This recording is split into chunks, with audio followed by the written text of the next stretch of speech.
Reverberation is the wash of tones heard when sound waves are reflected from surface to surface in an enclosed or semi-enclosed space. As vibrational energy radiates outward from a sound source within a room, it strikes the ceiling, floor, and walls, bouncing off of those barriers. Energy is lost with each reflection until the reverberation finally fades away when the vibrational energy is no longer strong enough to continue reflecting.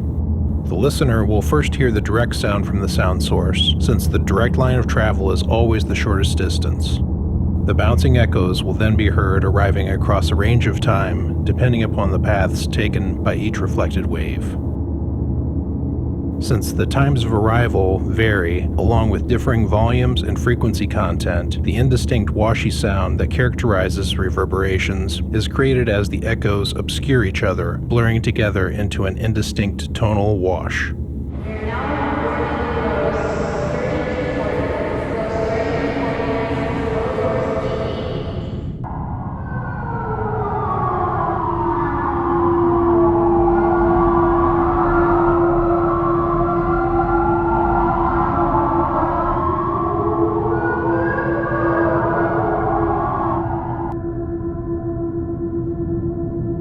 We learn to associate certain types of reverberation with certain types of spaces from our experiences hearing how sounds reflect in different environments.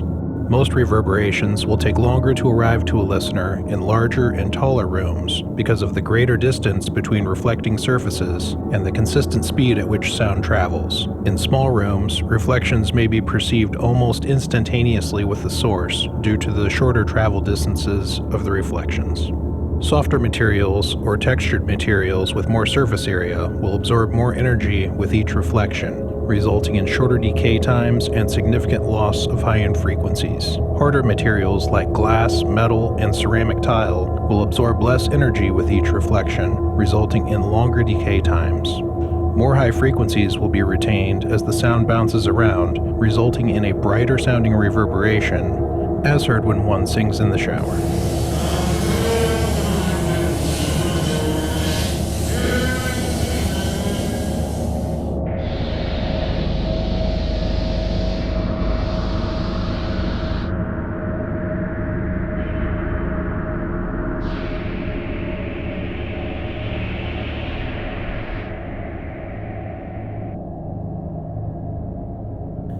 Digital reverb effects emulate these room reflections and allow the user to artificially add a sense of depth and space to the signal being affected.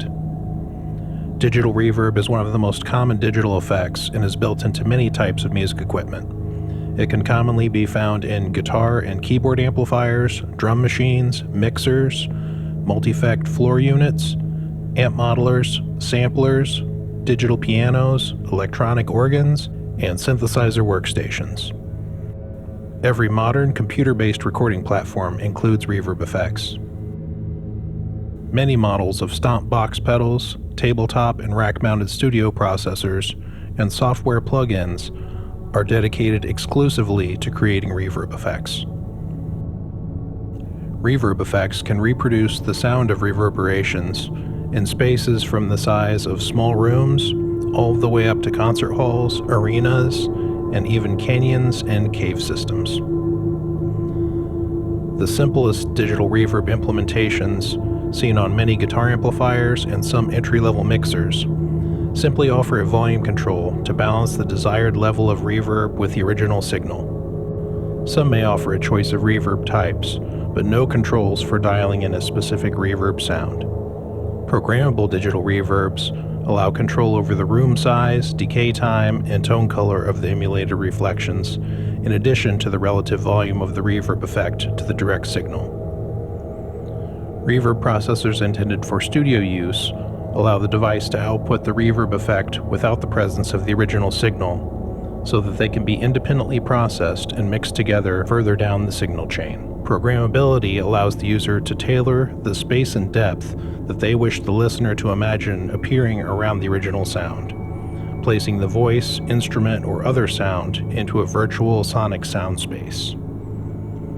Subscribe to Dub Seekers for our upcoming video on the top 5 controls for dialing in reverb sounds. Thank you for watching.